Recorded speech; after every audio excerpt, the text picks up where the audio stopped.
What if there was a manual for your consciousness to escape the cycle of rebirth, or worse, after you die? And what if all you needed to do was just hold on? Okay, let's just dive right in. What if that deep-seated fear we all have, the fear of death, of just oblivion, what if it's completely off base? Right. What if the moment your body stops, that flatline we imagine isn't an ending at all? Exactly. What if it's actually the start of the single most important, most incredibly vivid, maybe even terrifying moment of self-discovery possible? And we're not talking about those hazy near-death stories you sometimes hear. No, not at all. We're digging into something much more specific. Think of it like an ancient user manual for your consciousness after the physical body has totally shut down. It's arguably the most detailed psychological map of that afterstate ever put down. It's really quite extraordinary. And the core claim here, coming from our source material, often called the liberation by hearing, it's radical and, frankly, a bit terrifying. It is. The claim is that everything you experience after death, the heavens, the hells, any demons or gods you might perceive, it's all 100% you. Just self-generated hallucinations, projections of your own mind. Entirely. And crucially, how you react to these projections, whether you recognize them or run from them, that determines everything that happens next. So, yeah, prepare for the ultimate trip. We're talking about the journey through this intermediate state, this gap, known traditionally as the Bardo. Welcome to the deep dive. So today, our mission is clear. We want to unpack this incredibly detailed roadmap, but, make it accessible for the modern mind, someone who hasn't spent years studying this. Because the central idea, as you said, is that reality in the Bardo is radically subjective, completely. Everything perceived is what the text calls a self-manifestation. Rangsnang Rangrogrol. Is that the term? That's the one, Rangsnang Rangrol. It translates roughly to self-arisen and self-liberated. The idea is the objective external world we know, it's gone. You're just left swimming in, like the raw output of your own mind. Pretty much. The pure, unedited projection of your consciousness, shaped by all your past actions, your karma. And the whole point, the absolute goal in this state. Recognition, the term is injatrad. If you can recognize these visions, these lights, these figures as projections of your own mind, if you stop grasping at them like they're solid or out there... Then what? Instant liberation. Instantaneous liberation. That's the promise. You see it for what it is, and you're free. Okay, let's ground this. Let's start at what you called moment zero. That instant the breath stops. Everyone wonders about that.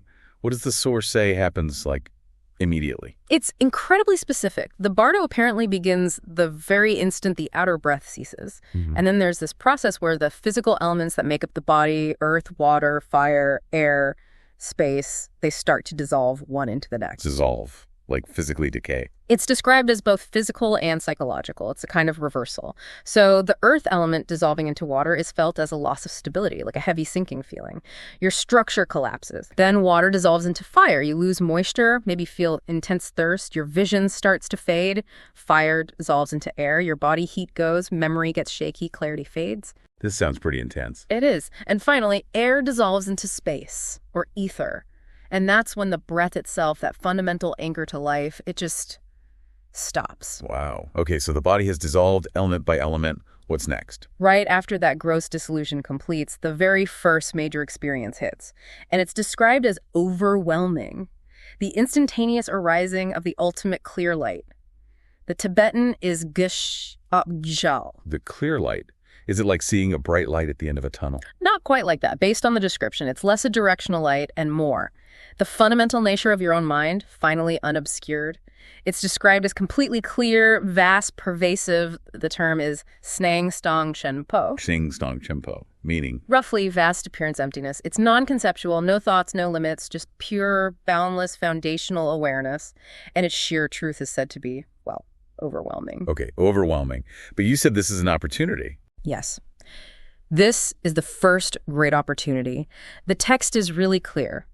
For those who have done some kind of mind training in life, maybe meditation, something to familiarize themselves even a little bit with this ground state of awareness, for them, simply recognizing this clear light for what it is, recognizing it as their own true primordial nature that alone brings instant liberation. Done. Game over. You've passed the final exam right at the start. That sounds almost too simple. If you studied, you pass immediately. It does, but here's the massive catch. The source is quite blunt, that recognizing this light is incredibly rare for the average person, the untrained mind. Why? If it's your true nature, why wouldn't you recognize it? Habit. Pure habit. Our minds are so deeply conditioned to duality, me versus you, subject versus object, grasping at solid things, thinking in concepts. We're used to the relative dimness and complexity of ordinary reality. So when faced with this absolute, pure, simple luminosity, The mind basically panics. It recoils from the intensity, the sheer unfamiliarity of it all. It's too much, too bright, too simple. And according to the text, it instantaneously just faints. Passes out from the shock. passes out, so you miss it. You miss it. And if that ultimate clear light is missed, which, again, the text suggests is overwhelmingly common, then the consciousness transitions into the next major phase. This is the Sidpa Bardo, the Bardo of becoming. This is where things get really weird, right? This is where the rules of reality as we know them just completely break down. Because the consciousness isn't naked anymore, it takes on a new vehicle. The new body. Yes, the mental body. The Tibetan is od-gsal. It's described as very subtle, made of light and mental energy, incredibly fluid and rapid. And does it have senses? Like, can it see or hear? Oh, yes. It possesses fully functioning senses. Di Bangpo Kunchang is the term, meaning all sense faculties complete.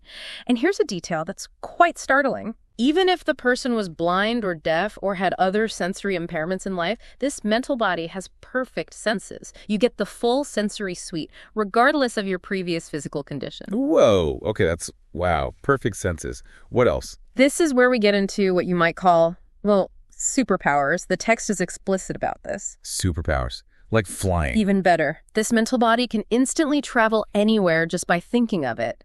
The 4 mythical continents, Mount Meru, across the world, think it, and you're there.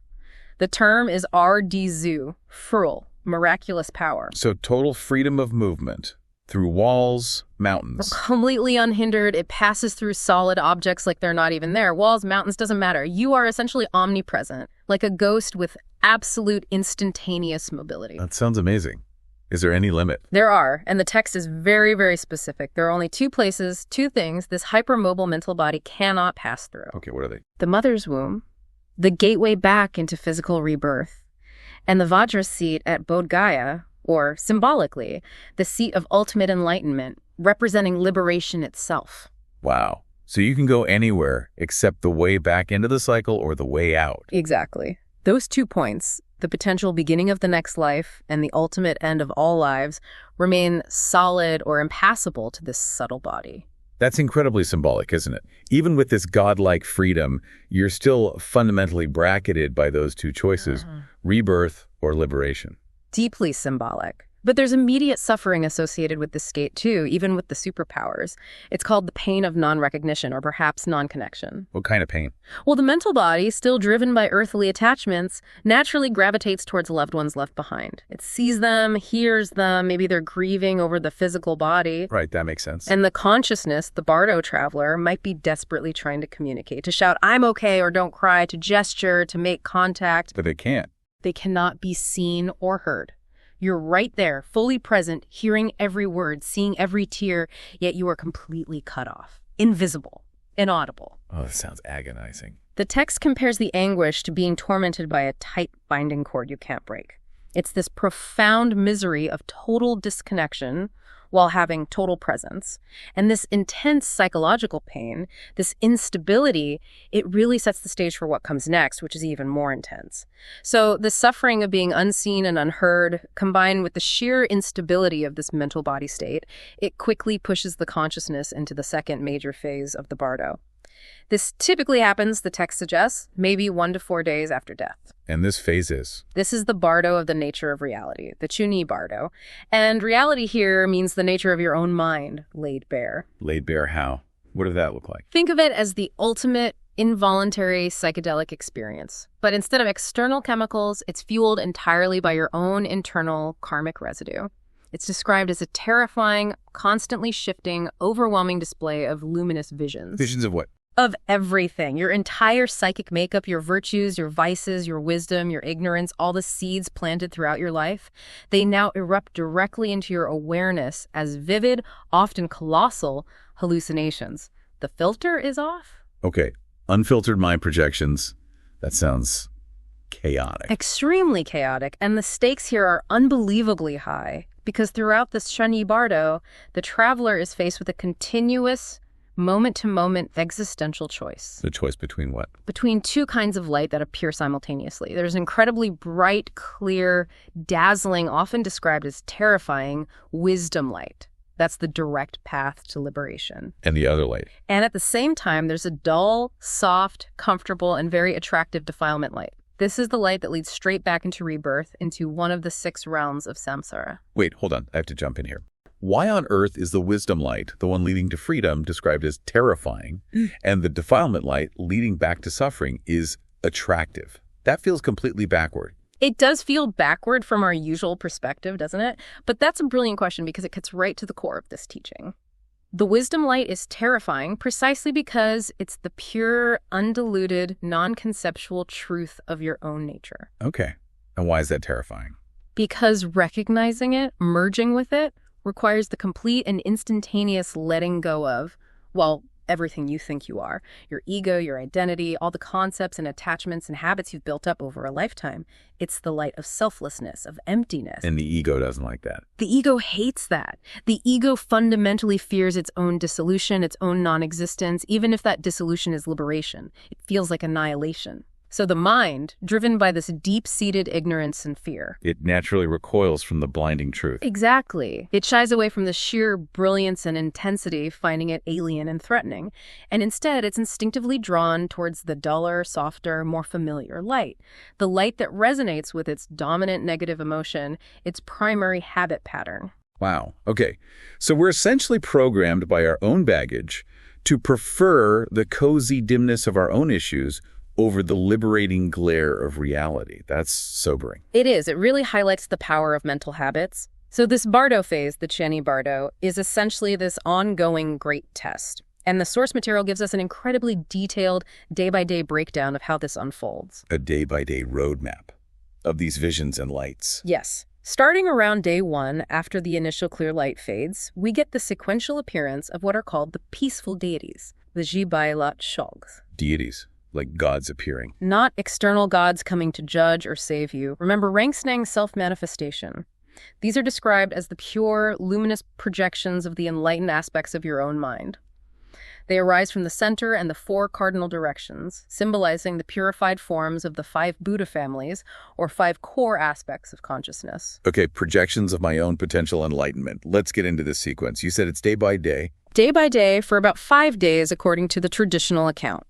Each day presents a specific deity, a specific wisdom light, and a specific dull defilement light linked to a particular negative emotion or poison. This sounds like the ultimate final exam, question by question. Let's hear day 1. On day 1, from the center of your awareness, the deity Vairocana appears. He's described as white, holding a dharma wheel, and emanating from him is the intensely brilliant, almost blinding, clear blue light of the Dharmatatu wisdom. The Tibetan is Chaski Dibang Skieshe. Dharmadhatu wisdom, what's that in simple terms? It's the wisdom that realizes the ultimate nature of reality itself, the fundamental space of all phenomena, pure, all-encompassing awareness. Okay, bright blue light of ultimate reality, and the dull light. Appearing simultaneously is the dull, soft white light associated with the God realm, the realm of the Devas. And the instruction is? Recognize Vairocana not as some external God, but as the radiant display of your own purest awareness. Recognize the blue light as your own wisdom. Don't be afraid of its brilliance. But that dull white light, it's linked to the poison of pride. If your mind has strong habits of arrogance, of feeling superior, that soft, comforting white light feels familiar, attractive. It seems like a safe haven compared to the challenging intensity of the blue light. So if you give in to pride, you gravitate towards the God realm, light, and misliberation. Exactly. You get drawn towards a rebirth as a god, which sounds nice, but it's temporary, still within samsara, and ultimately leads back down when the good karma runs out. You miss the blue exit door. Okay. Day 1, pride versus Dharmadhatu wisdom. What about day 2? On day 2, from the east, the deity Vajrasattva appears, sometimes identified with Akobhya. He's blue, holding a Vajra, that symbolic thunderbolt scepter. Radiating from him is the brilliant, clear white light of the mirror-like wisdom. Melong lo tabu yeshes. Mirror-like wisdom, like reflecting things clearly. Precisely. It's the wisdom that perceives everything exactly as it is, clearly, impartially, without distortion or judgment, like a perfect mirror. Incredibly bright white light. And the dull counterpart. Simultaneously, the dull, smoky, or grayish-blue light of the hell realm appears. Hell! Wow, that's a stark contrast. What fuels that attraction? This one is fueled by the poison of hatred or intense aversion. If your mind is dominated by anger, resentment, aggression, when this pure, clear, impartial white light of mirror-like wisdom shines. It feels threatening, like it exposes your anger. Perhaps, or it just feels completely alien to a mind steeped in hostility. That mind recoils from the purity and finds the dull, murky, gray-blue glow, the familiar energy of hatred, somehow more comfortable, more real. So you literally choose hell out of habit. You gravitate towards the energy signature you know best. You choose the dull light of hatred and aversion, and that pulls you towards a rebirth in the hell realms. Another missed opportunity. This is intense. Okay, day 3. On day 3, from the south, comes the deity Ratnasambhava. He's golden yellow, holding a wish-fulfilling jewel, and he radiates the brilliant, clear yellow light of the wisdom of equanimity. Nimnyad Yeshe. Wisdom of equanimity, seeing everything as equal. Yes, the wisdom that recognizes the fundamental sameness, the equal nature of all things and beings, no partiality, no bias, just profound balance, bright, radiant yellow. And the dull light this time. The dull, sort of murky yellow light associated with the human realm appears alongside it. The human realm. Now wait, isn't that supposed to be a good rebirth? It's considered precious because it offers the best chance for practice, but getting there via the dull light isn't liberation. And the poison that attracts you to this dull yellow light is desire and greed or strong attachment. Ah, okay. So if your mind is constantly grasping, wanting, clinging to experiences and possessions, then the pure light of equanimity, which implies non-attachment, feels threatening or empty. The familiar, slightly messy, striving energy of the human realm, represented by that dull yellow light, feels safer, more appealing. You're drawn back into the cycle of wanting and getting and losing. choosing the human grind over balanced liberation. Got it. Day 4. On day 4, from the west, appears the deity Amitabha. He's red, holding a lotus flower. Emanating from him is the intense, luminous, clear red light of the wisdom of discernment. Sorthogs, Yeshe. Discernment, like telling things apart. Yes, but in a very specific way. It's the wisdom that clearly perceives the unique individual qualities of all phenomena without getting attached to them. Seeing difference clearly, but without grasping or rejecting. Radiant red light. Okay. And the dull alternative. The dull, sort of yellowish orange or pale red light associated with the hungry ghost realm, the Preda realm. Hungry ghosts. Those beings with huge stomachs and tiny throats, always starving. That's the traditional depiction. It's a state defined by perpetual, insatiable craving and miserliness. And unsurprisingly, the poison that draws you to this dull light is avarice or stinginess, intense greed, and the inability to be satisfied. So if you're fundamentally defined by always wanting more, never having enough, then the clear, discerning red light that sees things perfectly without needing to possess them feels alien. The dull, hazy glow of perpetual wanting, the energy of the hungry ghost realm, feels like home. You gravitate towards that state of endless, painful craving. Yikes. Okay, one more day in this sequence. Day 5. Day 5 from the north comes the deity Amoghasiddhi. He's green, holding a crossed vajra, or double dorje, symbolizing effortless action. He radiates the vibrant, clear green light of the all-accomplishing wisdom. Baya grub yeshe. All-accomplishing wisdom. Sounds powerful. It's the wisdom of perfect, spontaneous, and effective action for the benefit of all. Getting things done effortlessly and wisely. Brilliant green light. And the final dull light. The dull, murky red, or sometimes described as reddish green light, associated with the demigod realm, the Asura realm. Demigods. Weren't they the ones always fighting with the gods? Exactly. Their realm is characterized by intense jealousy, envy, competitiveness, and conflict. They have power and pleasure, but they're consumed by envy of the gods above them. So if your life was driven by always comparing yourself, always needing to win, always feeling envious, then the pure green light of selfless, effortless accomplishment feels maybe boring or threatening to your competitive drive. You recoil from it and are drawn to the familiar, aggressive, striving energy of the dull red light, the energy of jealousy and conflict, leading to rebirth as an Asura, perpetually fighting. 5 days, 5 deities, 5 wisdom lights, 5 chances missed if you follow the dull glow of your dominant poison. That's the sequence. And the core instruction is hammered home again and again across these days. Recognize the brilliant light as your own mind's radiance. Recognize the deity as a symbol of your own potential. Do not fear the light. Be attracted to the wisdom. Embrace the intensity. Don't shrink back into the comfortable shadow of your habits. Each day is a fresh, potent opportunity for immediate liberation. Okay, just pause for a second. Really let that sink in. 5 consecutive days where reality itself splits into a blindingly pure light of freedom and a dull, comfy-looking light that leads straight back to suffering, maybe as a human, maybe worse. And the only thing determining your path is whether you flinch from the brightness or welcome it.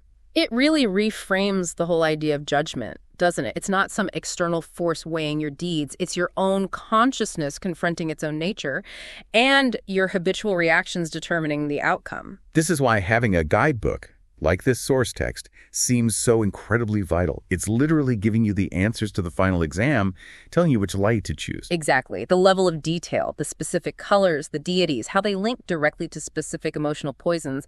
It's designed as a preparation tool to preload your awareness, so maybe, just maybe, you'll recognize them when it counts. All right, if this deep dive into the mind's ultimate journey is grabbing you, if you find this is absolutely mind-bending and potentially crucial as we do, we'd be incredibly grateful if you take a quick second to hit that like button and subscribe. Seriously, your support is what allows us to keep exploring this kind of hidden knowledge. And hey, joining our memberships, that's the absolute best way to ensure we can continue bringing these deep cuts, these ancient maps of consciousness, to light. Because, believe it or not, we've only covered the peaceful visions so far. If you fail this part of the test, well, things are about to get a whole lot darker and more terrifying. Stick around for the wrathful deities. Right, so if the Bardo traveler fails to recognize any of the peaceful deities over those 5 days, if fear and habit keep pulling them towards the dull lights, the experience shifts dramatically. The visions don't stop, they transform. Transform how? They become intensely, overwhelmingly terrifying. This phase marks the arising of the wrathful deities, the Crow-Wowie-La Shugs. Wrathful deities. Okay, that sounds bad. Are these like demons now? Punishment. That's the instinctive reaction, but here comes the crucial reveal, the hidden connection that the text emphasizes over and over.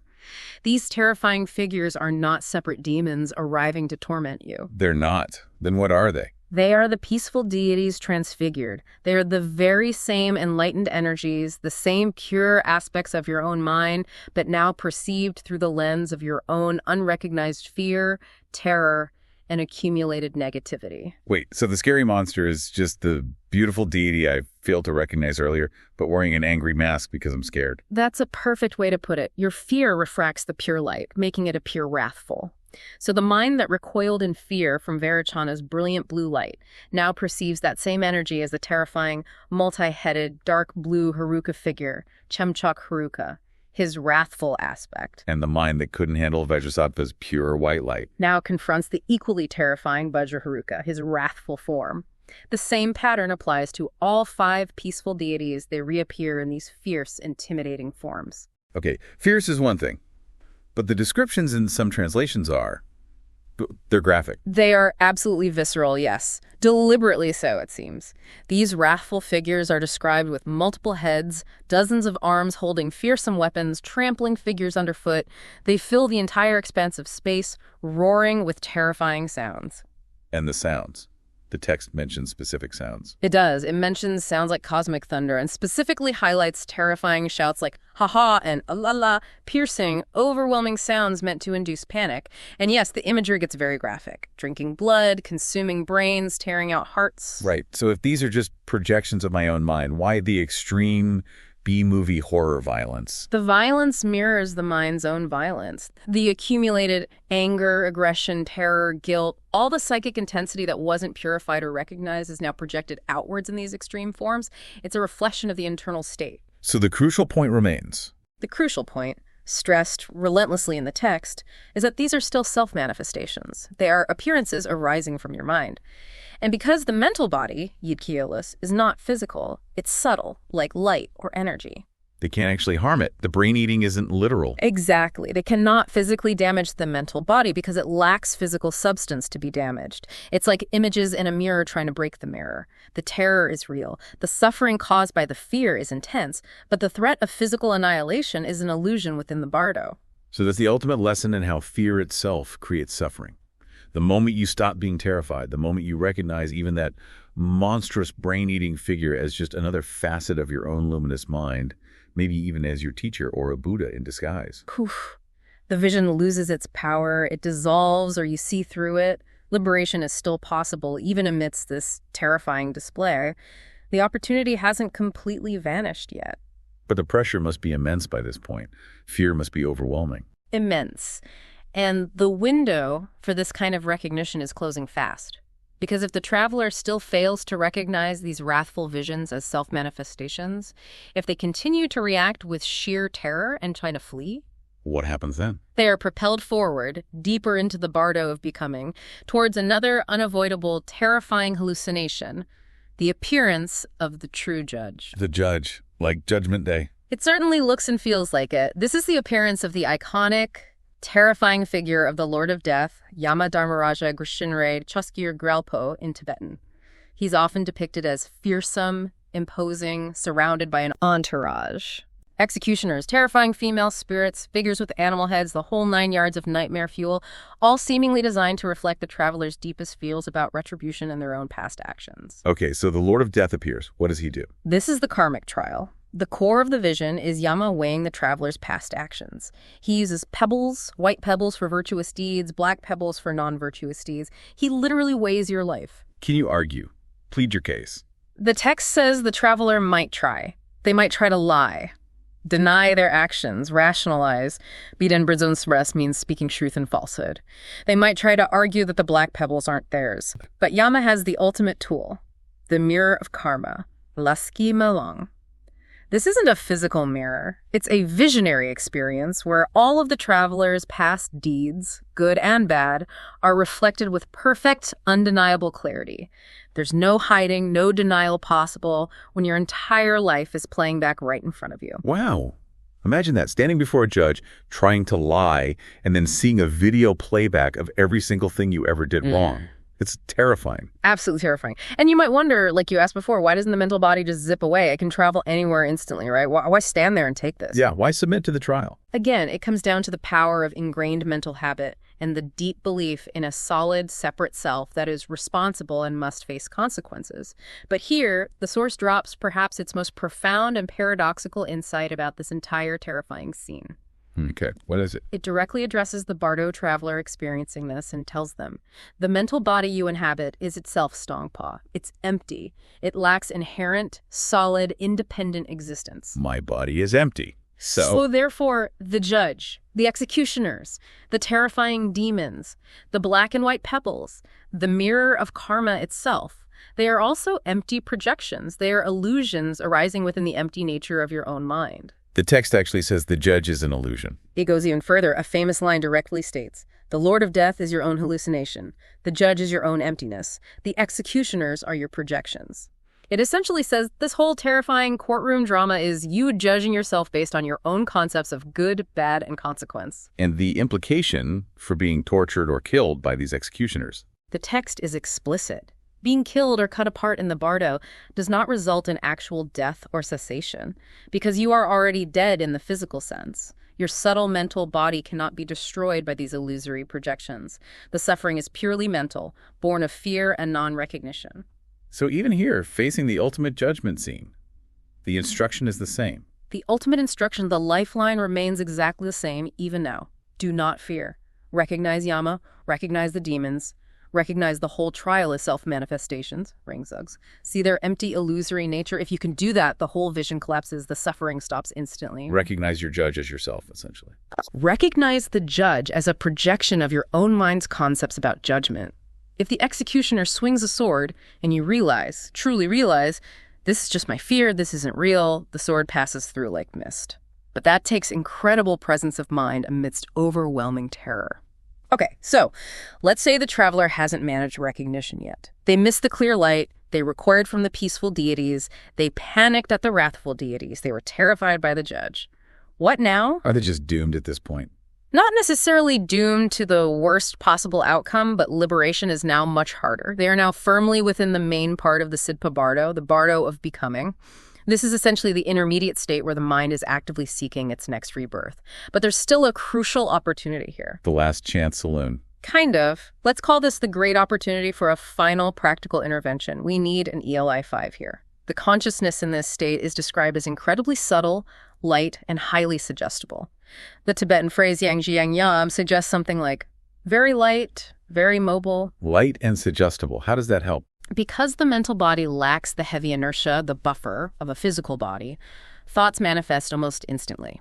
Your mental state directly and immediately shapes your perceived reality. Like we talked about with the superpowers, but maybe more. Unstable. Exactly. In life, if you think, I'm cold, you might feel a chill, maybe shiver later. In this Bardo state, the text implies, if you have the thought, I'm cold and need shelter, bam. The environment immediately feels freezing, and a tempting vision of a warm cave or house might appear. Whoa! Instant manifestation. Pure thought becomes perceived reality almost without delay. Now, this incredible responsiveness is the final window, the last chance to influence your destiny before rebirth is locked in. But it's also incredibly dangerous, because if your mind is just running on autopilot, full of fear, desire, confusion, then you're instantly manifesting your own personal hell or confusing landscape. Precisely. Your habitual tendencies create your world instantly and vividly. So the primary goal for the traveler, or for someone guiding them through hearing the text read, shifts entirely at this stage. What's the new goal? Simple and urgent. Prevent entry into the wombs of the 6 realms. Stop the karmic momentum from dragging the consciousness into the next life form. How does that momentum show up? As this Sidpa Bardo progresses, traditionally said to last up to 49 days maximum from the moment of death, though it can be much shorter, those 6 dull lights we talked about earlier, the ones associated with the 6 realms, start to appear again. The dull white, red, yellow, gray, blue, yellow-orange, smoke-colored lights. Those exact ones. But now, instead of appearing alongside the brilliant wisdom lights, they appear more forcefully on their own with an almost magnetic pull. And which one appears most prominently, most seductively? It depends on your dominant negative emotion, your main poison from life. Exactly. Your strongest karmic habit dictates which realm's dull light now seems like the most obvious, most attractive destination. Pride pulls towards the dull white, jealousy the dull red, desire the dull yellow, ignorance the dull gray-blue, avarice the dull yellow-orange, hatred the dull smoke color. So it's like your karma is automatically dialing your next destination. It is, and this is the ultimate trap. The consciousness, the traveler, is likely exhausted from the visions, terrified, disoriented, and desperately seeking some kind of stability, some refuge. And these dull lights look like refuge. They can manifest that way. The traveler starts seeing specific visions associated with their likely next rebirth. If heading for a human rebirth, they might see landscapes, potential homes, or crucially, visions of couples engaging in sexual intercourse their prospective parents. If heading for an animal rebirth, maybe a cozy-looking cave or den. And because they're seeking safety and stability, they're powerfully drawn towards these scenes, seeking to enter them, to take refuge. They feel an overwhelming urge to enter that cave, that house, or, crucially, to insert themselves into the union of the couple they perceive. That impulse is the entry into the womb. Entering the wombs. So that's the moment rebirth is fixed. That's the critical threshold. Once you're drawn into that specific karmic context, the gate slams shut behind you, and the next life is essentially determined. Which leads us to the absolute core practical instruction for this final stage. The last line of defense. The last line of defense. It's called the womb blocking instruction. The Tibetan is Mingals God Gugdams. The goal is to use the mind's instant manifestation power to slam the door shut on that tempting womb entrance. How? How do you block a womb door with your mind? The text gives 2 main methods, kind of opposites depending on your mental disposition. Method 1 is repulsion. Generate intense aversion. Aversion to what? The nice-looking shelter or the parents? To whatever vision is pulling you in.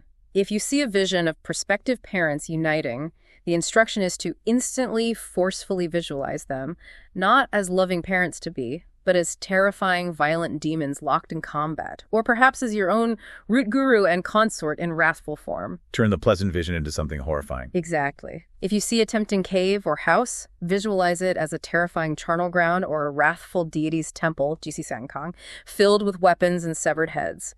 The aim is to generate such profound disgust and revulsion towards the vision that the magnetic pull is shattered instantly. You recoil instead of entering. Okay, so method 1. Make it so scary you run the other way.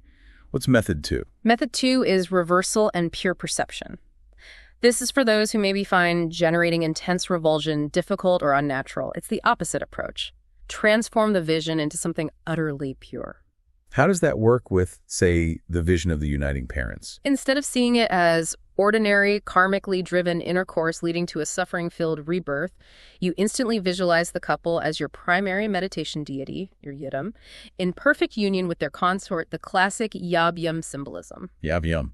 We touched on this father-mother, wisdom and compassion and union. Precisely. It's not about literal sex. It's the highest symbolism of enlightened union. So you transform the mundane vision into the sacred. You perceive the potential parents as deities. And the potential birth. You don't visualize being born as a regular crying baby destined for sickness, old age, and death. You visualize the process as attaining a perfect, indestructible Buddha body, born miraculously, perhaps from a lotus, already enlightened. You elevate the entire intention from base reproduction to supreme liberation. So either recoil in horror or transform it into divinity. 2 ways to slam that womb door shut. 2 powerful techniques leveraging the mind's instant manifestation power in the Sidpa Bardo. Yeah. But the text adds one final, very important and quite poignant warning. Another warning. Yes, and this one connects the Bardo state directly back to the actions of the living relatives and friends left behind. How so? The mental body, you remember, can still perceive, maybe not perfectly, but it gets impressions of what's happening back on Earth. Let's say the family is performing positive ceremonies, making offerings, sponsoring prayers for the deceased, all good things intended to help. Okay, that sounds helpful. It should be, but the warning is if the Bardo traveler happens to perceive their loved ones doing something impure during these rituals, maybe arguing over inheritance while supposedly praying, or performing the rituals sloppily, or handling offerings disrespectfully, the negative reaction generated in the Bardo traveler's mind, the anger, the disgust, the aversion, directed at their own family, that flash of negativity can, according to the text, instantly derail everything and cause them to plunge directly into a lower realm like hell. Wow. So even if the family is trying to help, if the person in the Bardo gets upset by how they're doing it, that can cause a bad rebirth. That's the specific warning. It underscores how incredibly sensitive and reactive the mind is in this state. It's not just about the big visions. Even subtle reactions to perceived slights or impurities can have catastrophic consequences. So the final instruction includes maintaining pure perception and compassion, no matter what you perceive your relatives doing. You have to generate goodwill towards them, understand their intentions might be good even if their actions seem flawed, and crucially, not let your negative reaction dictate your fate. Your internal state is paramount, overriding even external help or hindrance. Keep your own line pure, regardless of external input. That seems to be the theme all the way through. Absolutely. From the clear light to the final womb blocking, it all comes back to the state of your own mind, your own recognition, your own reaction. So wrapping this all up, what's the big takeaway for us living our lives right now? Well, the source text itself proclaims its own value quite boldly. It refers to this teaching as ta-scroll, often translated as liberation through hearing. Liberation just by hearing this. That's the claim. The text states that even great sinners, people who have lived very negative lives, if they simply hear this teaching read to them convincingly at the moment of death, or if they can even just recall its essential points, that alone can be enough to trigger recognition and lead to liberation. It's presented as a powerful shortcut. A shortcut because it primes the mind for what's coming. Exactly. The key to success, ultimately, isn't some magic bullet at death. It's training the mind during life. Familiarizing yourself with these ideas, with the nature of mind, with meditation, so that when the lights and visions inevitably appear, you recognize them. You recognize them instinctively as the radiance of your own awareness. Rigpai Rangdangs. You don't react with panic and fear. You react with familiarity and recognition, like seeing an old friend. The Bardo just makes explicit what's implicitly true all the time. Which brings us to maybe the most provocative final thought. If everything in the Bardo, the dazzling lights, the peaceful Buddhas, the terrifying demons, Yama the judge, the tempting womb entrances, the ultimate chance for liberation or the fallback into suffering, if all of it is fundamentally a subjective manifestation of your own consciousness, then what does that say about the reality we're experiencing right here, right now? What does it imply about the nature of our current experience? Are the heavens and hells we create in our daily lives through our anger, our kindness, our fear, our love fundamentally different? The text seems to suggest, maybe not, that the power to shape our reality, to create heaven or hell through our perception and reaction is always with us. The Bardo just strips away the buffer of the physical world and shows us the raw power of mind. It doesn't judge you, it just holds up that inescapable mirror. So a quick final recap. We journeyed from moment zero and the Chica Bardo with his ultimate clear light. Through the intense visions of the Tony Bardo, facing the choice between wisdom lights and defilement lights, encountering peaceful and then wrathful self-manifestations. And finally into the Sidpa Bardo, the Bardo of becoming, with the mental body, the karmic trial, and the crucial womb-blocking instructions as the last chance before rebirth. And Jontruf Guansheng running through from beginning to end, the fundamental instruction, the simplest and yet the hardest. Recognize, don't fear. Recognize it all as the play of your own mind. This ancient map offers an incredibly detailed, specific, and actionable guide for what is, for most of us, the ultimate unknown journey. It really suggests the most important frontier isn't outer space, but inner space.